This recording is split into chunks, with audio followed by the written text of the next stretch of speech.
आज की कहानी बहुत ही खूबसूरत होने वाली है।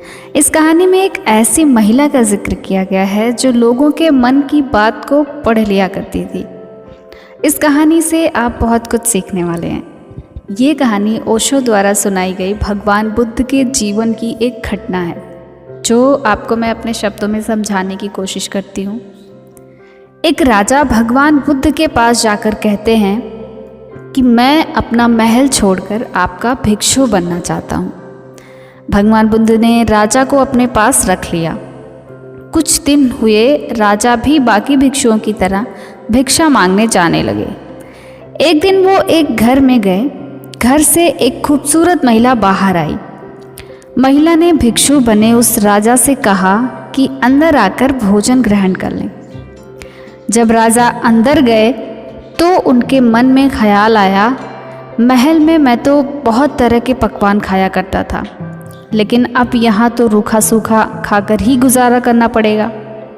महिला अंदर गई और भिक्षु बने राजा के लिए बहुत से पकवान लेकर आ गई। राजा भोजन देखकर बहुत खुश हुआ।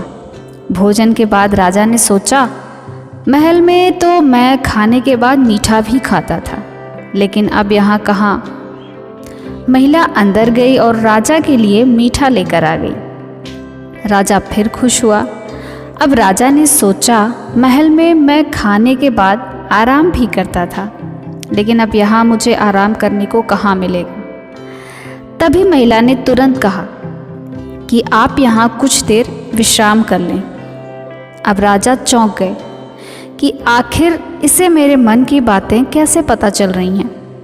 राजा ने महिला से पूछा, आखिर आप मेरे मन की बातों को कैसे पढ़ पा रही हैं। इस पर महिला ने कहा, साधना करते करते मेरे सारे विचार गायब हो चुके हैं, अर्थात मैं निर्विचार हो चुकी हूँ।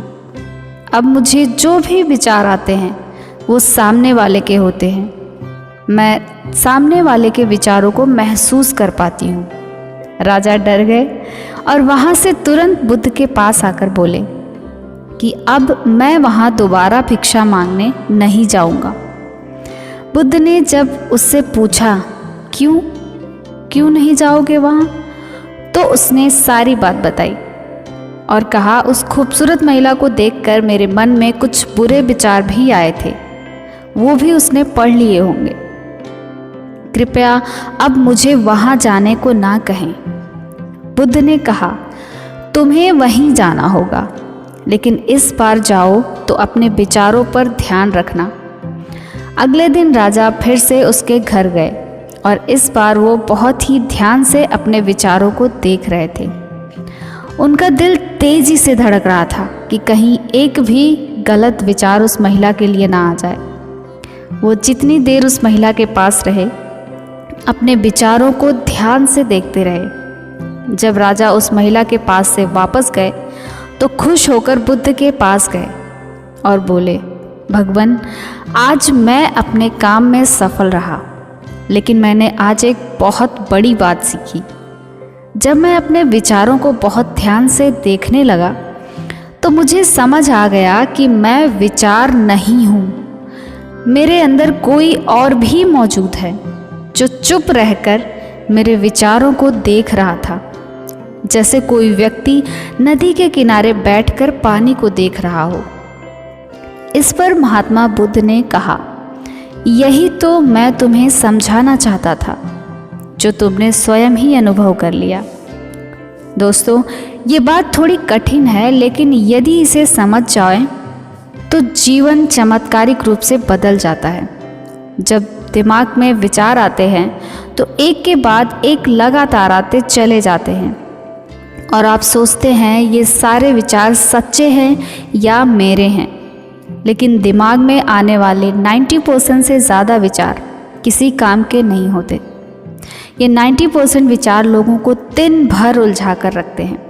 हमारे विचार नदी की तरह हैं और आप किनारे पे बैठे व्यक्ति की तरह।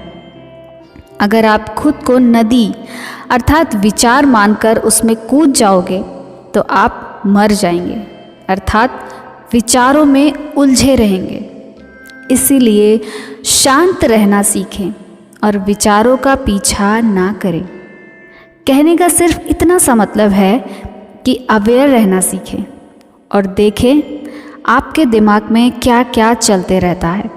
और यदि आपको लगे कि ये विचार मेरे किसी काम का नहीं है तो तुरंत अपने आप से कहें, मैं विचार नहीं हूँ, विचार नदी की तरह बह रहा है, मुझे उसमें कूदना नहीं है, मुझे बस किनारे पे बैठकर उन्हें देखना है। जब आप इसका अभ्यास करेंगे तो आपके दिमाग में बहुत कम विचार आने लगेंगे और आपका दिमाग एक अलग ही लेवल पर चला जाएगा। आप अंदर से शांत और खुश महसूस करेंगे।